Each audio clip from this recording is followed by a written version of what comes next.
Well, the Edmonton Oilers lose again, and I've got a massive bone to pick. Let's get into it on today's episode of Locked On Oilers.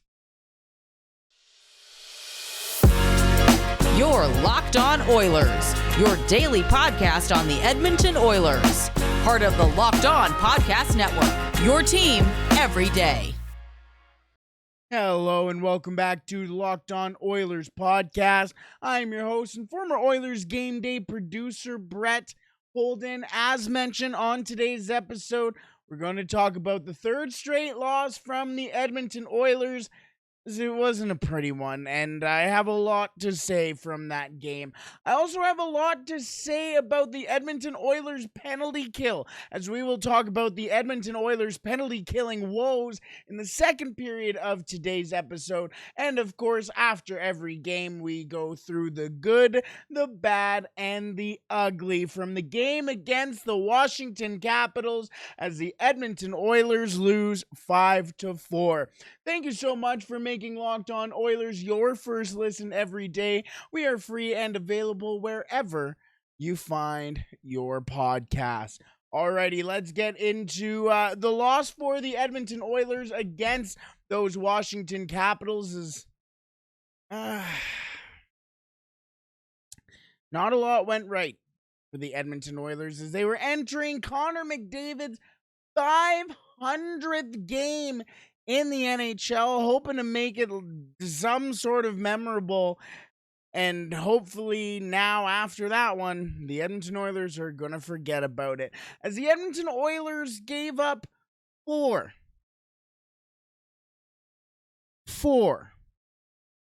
power play goals to the Washington Capitals. That's the same amount of power play goals that Alexander Ovechkin had heading into the game on the power play already this season. Not to mention Alexander Ovechkin did score a power play goal in that game as well. The Edmonton Oilers lost that game on special teams. They just did. And at the same breath, or in the same breath, they just gave nothing, despite scoring 4 goals, to really signify that they had any sort of horse in this race against the Washington Capitals. The Edmonton Oilers had zero flow from the start of the game. No flow. They could not get anything, and the starting goaltender was a dude named Charlie.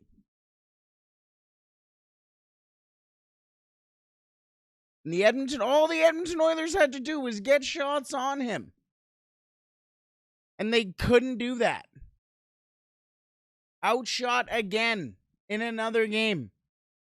In a game that they shouldn't be outshot in. Against a team that has had over 60 games, man game lost.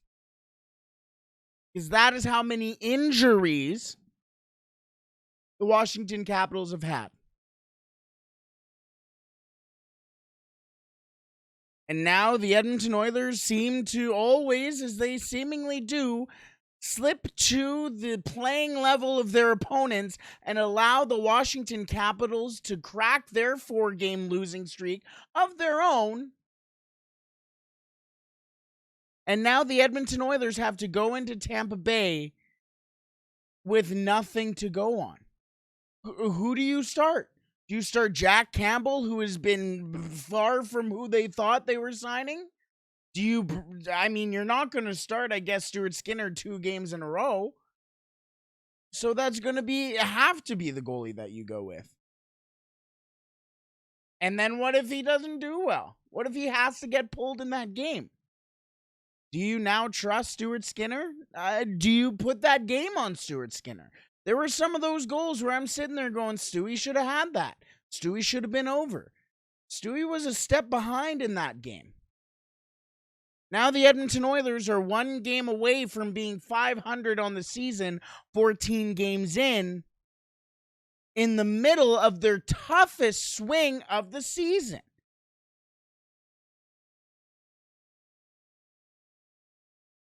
Where do you go? What is the issue? Are you just in a slide?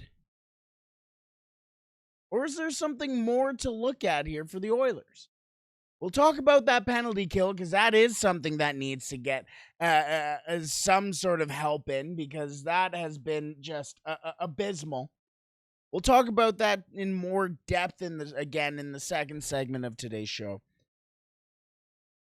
But the Edmonton Oilers, especially against those Washington Capitals, just got nothing going.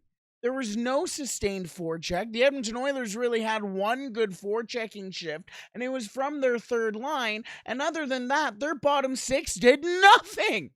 Nothing. If it wasn't for Connor McDavid, Ryan Nugent-Hopkins, and Leon Draisaitl, and Zach Hyman, who had to assist, the Edmonton Oilers would be nowhere. Nowhere. The bottom six did nothing. Nothing. The Edmonton Oilers don't have a right wing outside of... You know what? The Edmonton Oilers don't have a right winger. Kyler Yamamoto's playing on the fourth line. He played, let me check my notes, 6 minutes and 49 seconds in that game. And then on top of it, Jesse Puljujarvi starts on the first line and doesn't even finish there. So what is going on? Outside of Connor McDavid, Leon Draisaitl, Ryan Nugent-Hopkins, and Zach Hyman, I just don't know. The defense is invisible. I don't know why Ryan Murray was playing that game at all. I have no idea why. As Marcus Niemelainen sits, sure, maybe he had a tough one against... New Jersey, but that was 2 games ago. You're going to sit him, why not against New Jersey? Now you go up, or Dallas, excuse me. Now you go up against the Washington Capitals in a game where Washington ran over the Edmonton Oilers. I mean, there's a gif going around of, I think it was Evgeny Kuznetsov running over Evander Kane. The Edmonton Oilers were outworked, out-hit, outshot, out-special teamed, out everything. In that game, they had no chance whatsoever in that game. And if that's not only the first game of the road trip, but the first game of a back-to-back against a team who has gone to the Stanley Cup Finals 3 times in a row, who has won it twice out of those 3 times, and is just coming out of the last Stanley Cup final as the runner-ups and is one of the better teams in the league. Oh, and by the way, they have the best goalie in the league as well in Andrei Vasilevsky. Yes, you may, if you're from New York, you may say Igor's better, whatever. This is the most important strip of the Edmonton Oilers season. And I'll tell you what, I'm not looking forward to the game against the Lightning. I'm not looking forward to this road trip at all. If that is the effort that the Edmonton Oilers are going to put out on a nightly basis on this road trip, well,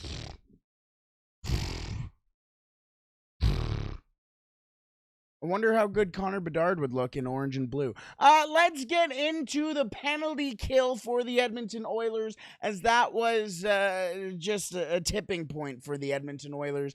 A genuinely decade of darkness type numbers coming from the Edmonton Oilers penalty kill right now, and it scares me. We will get into that in just a second, but first, I want to tell you about our partners over at SimpliSafe. Did you know that over the holidays, property crimes like burglaries and package thefts spike nationally? That's why our friends at SimpliSafe Home Security are offering 50% off their award-winning security system so that more families can feel safe and secure this holiday season. Order your SimpliSafe system for half off today and enjoy advanced security and greater peace of mind this holiday season. In case of emergency, 24/7 professional monitoring agents use Fast Protect technology exclusively from SimpliSafe to capture critical evidence and verify the threat verify the threat is real, so you can get priority police response. The 24/7 professional monitoring service costs less than $1 a day. That is less than half the price of ADT's traditional, professionally installed system. Plus, with the top-rated SimpliSafe app, stay in complete control of your system anytime, anywhere. Arm or disarm, unlock for a guest, access your cameras, or adjust the system settings. You can do it all with the SimpliSafe app. Don't miss your chance to save big on the only security system I recommend. Get 50% off any new SimpliSafe system at simplisafe.com/lockedonnhl. This is their biggest discount of the year, so don't wait. That's simplisafe.com/lockedonnhl. There's no safe like SimpliSafe. Alrighty, as I reach over for my notes for the worst penalty kill in the league. Actually, that's not true. The only two teams that are worse than the Edmonton Oilers on the penalty kill are the Anaheim Ducks and the Vancouver Canucks. I'll let that sink in. The only two teams with a worse penalty kill than the Edmonton Oilers in the entire league, not in the Western Conference, not in the Pacific Division, in the entire NHL, the only two teams with a worse penalty kill are the Anaheim Ducks and the Vancouver Canucks.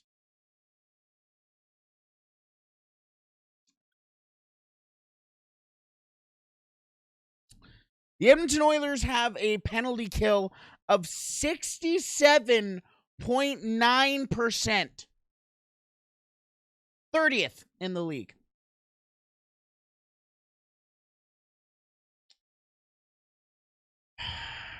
I'm not one for I told you so's, and that is why I'm prefacing this next statement with that.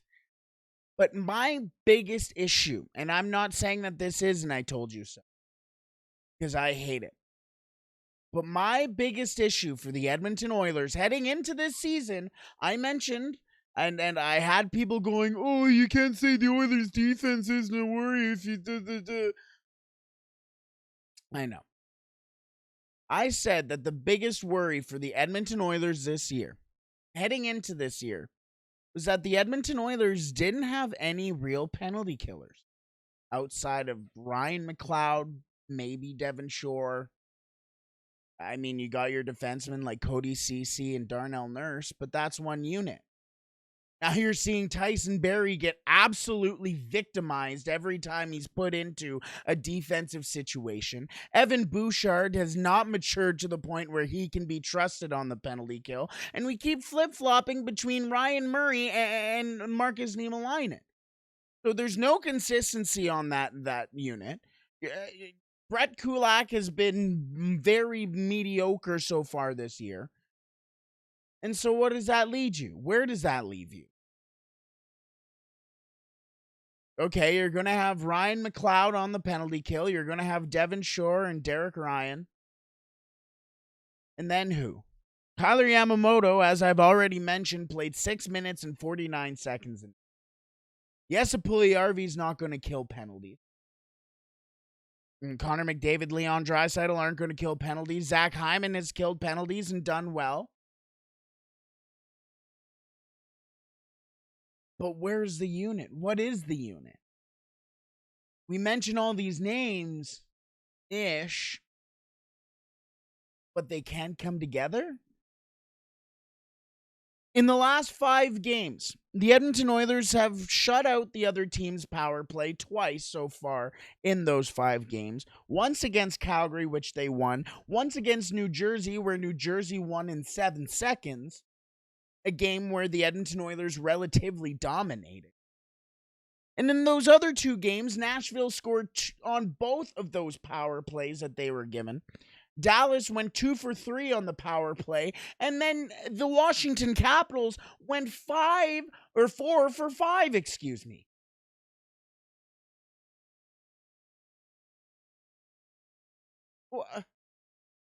I'm sorry? The Edmonton Oilers have the second best power play in the league, and then you take a look at their penalty kill, and they have the third worst.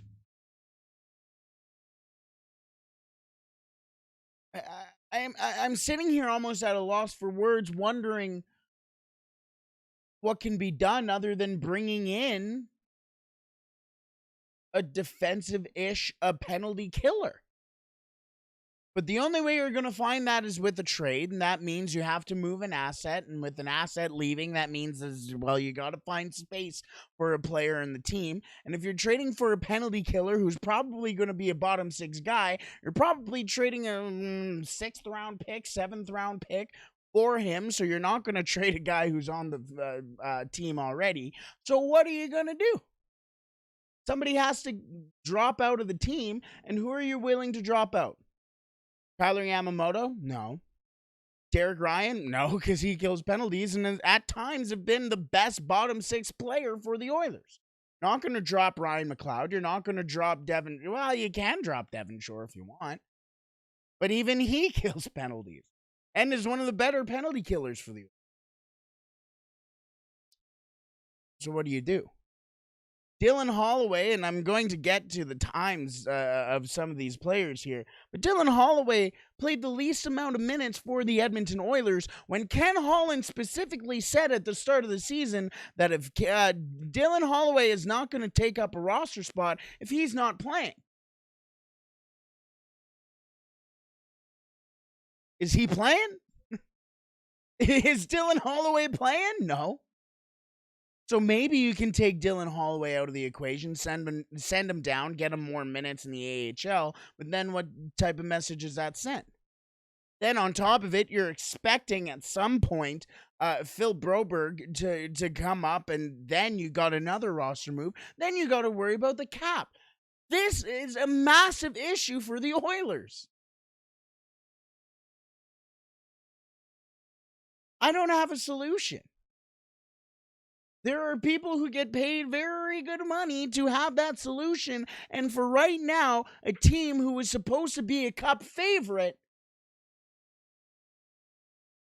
looks not very good. I'm getting texts from friends asking me, are the Edmonton Oilers mid? Are they not the team we thought they were?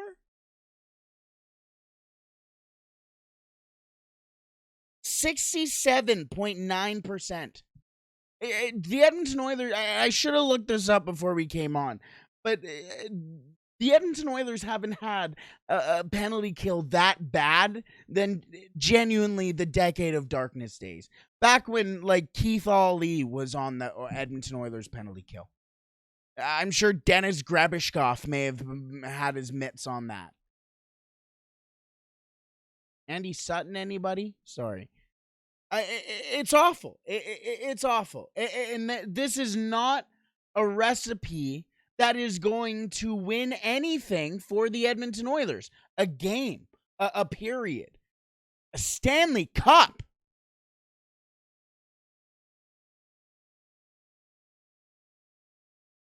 Again, 1 for 5, against Washington because Kuznetsov got the goal late.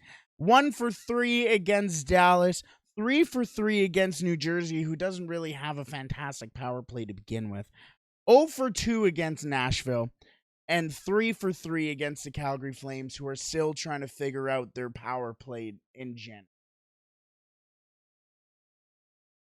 And coming up, the Edmonton Oilers have the Tampa Bay Lightning, who is obviously fantastic. They have the Carolina Hurricanes, who's going to be in the Stanley Cup final.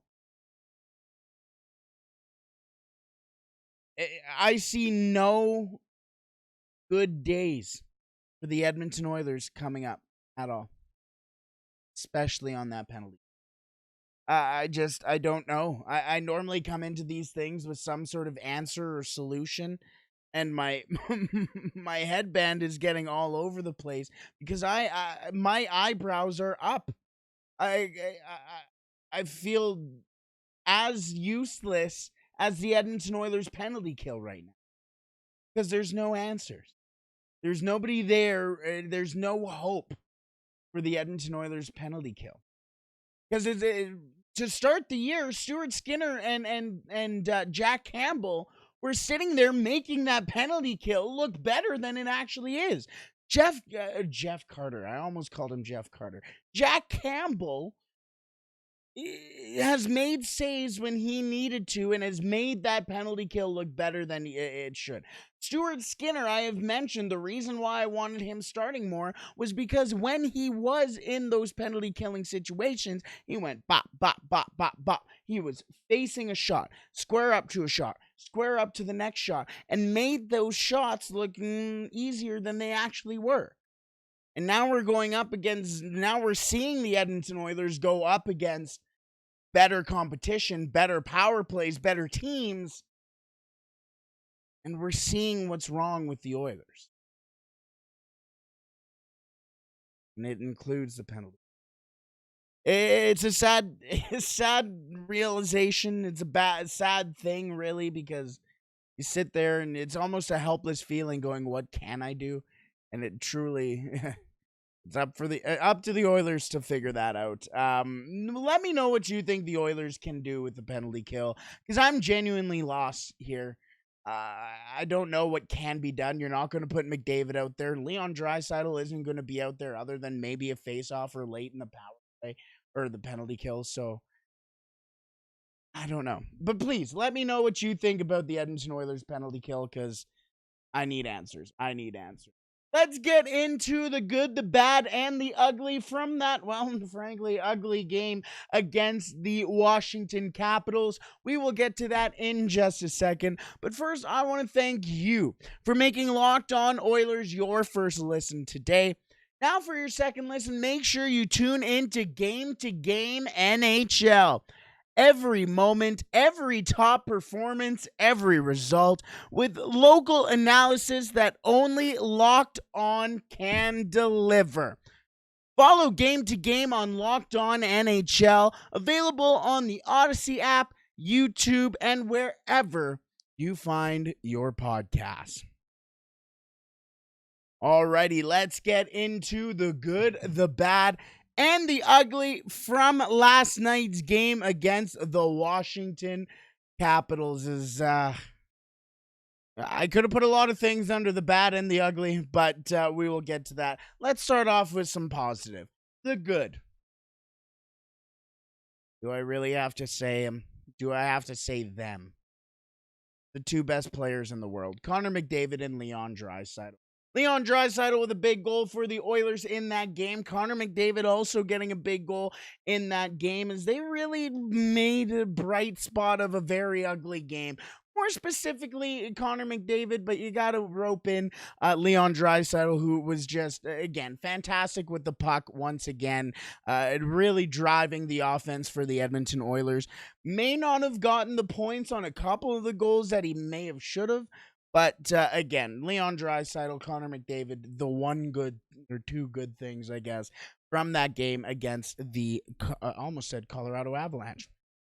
Old habits die hard. The Washington Capitals. The bad.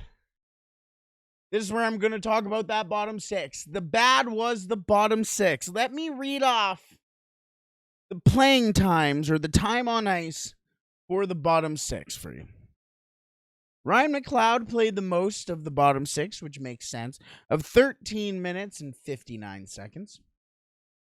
Derek Ryan had the second most, with 12 minutes and 50 seconds. Warren Foegele had the third most, with 10 minutes and 36 seconds.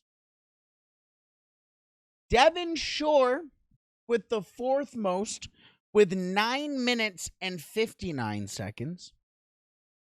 Kyler Yamamoto with the second least amount of minutes on the Edmonton Oilers forwards with a whopping 6 minutes and 49 seconds.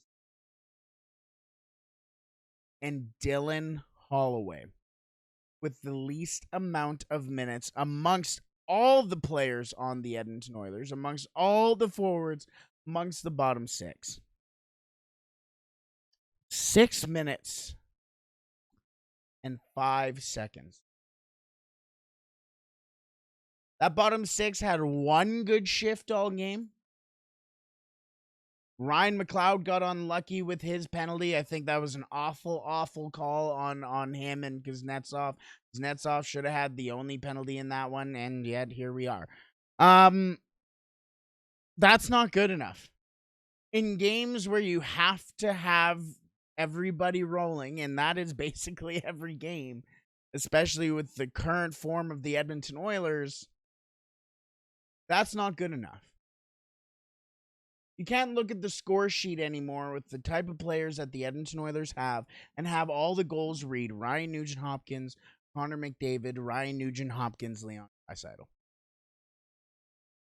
And you can't expect to win that way either. Warren Fogle with one of the dumbest giveaways I've ever seen in my life. Even I made a better play. Well, no, that's really saying better is probably not the right word to say. But I made a dumb play in my ball hockey game yesterday. And it still wasn't as dumb as that. Nonchalant with the ball, nonchalant with the puck. You know what I'm saying. Not good.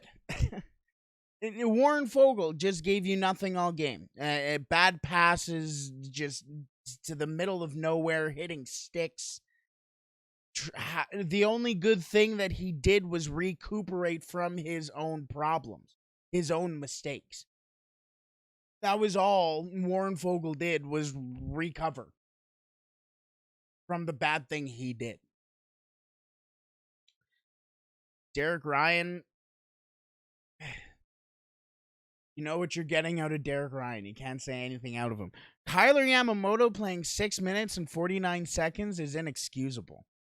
Especially for a guy who expects to play top 6 minutes. Especially for a guy who lost his spot to a guy who eventually lost his spot at the end of the game in Jesse Puljujarvi.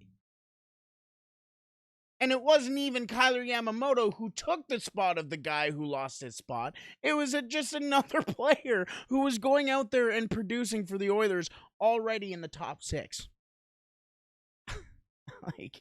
I don't know. And the fact that Devin Shore is playing almost 3 minutes, almost 4 minutes more than Dylan Holloway is disgusting.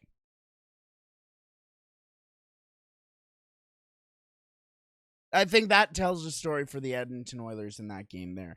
The bad, the bottom 6 for the Edmonton Oilers. And the ugly, I won't go over it much more because I already have, but that penalty kill. 1 for 5 on the penalty kill for the Edmonton Oilers. Wasn't good.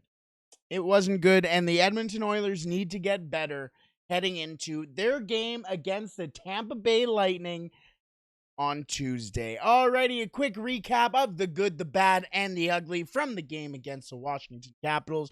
The good, Connor McDavid and Leon Draisaitl, of course. The bad, the bottom 6, and the ugly, the penalty killing. Let's wrap it up there because I am not happy at all. I'm not happy at all. And it just, again, feels like an old man yells at clown, and I am only 25, so I can't be that old yet. Let's wrap it up there. Thank you so much for making Locked On Oilers your first listen today. Also, for your second listen, make sure you tune in to Locked On Sports Today. The biggest stories of the day, plus instant reactions, big game recaps, and the take of the day. Available on the Odyssey app, YouTube, and wherever you find your podcast. You will find us later, after the Edmonton Oilers game against the Tampa Bay Lightning on Tuesday, as we will have a full recap from that game. I'm praying that it is going to be better than that one. Let's have a wonderful day today leading up to the 5:30 puck drop against the Tampa Bay Lightning and put this 5-4 loss behind us. All the best to you. Enjoy the day. And hopefully at the end of tonight, at the end of the Tampa Bay game, we can play La Bamba, baby.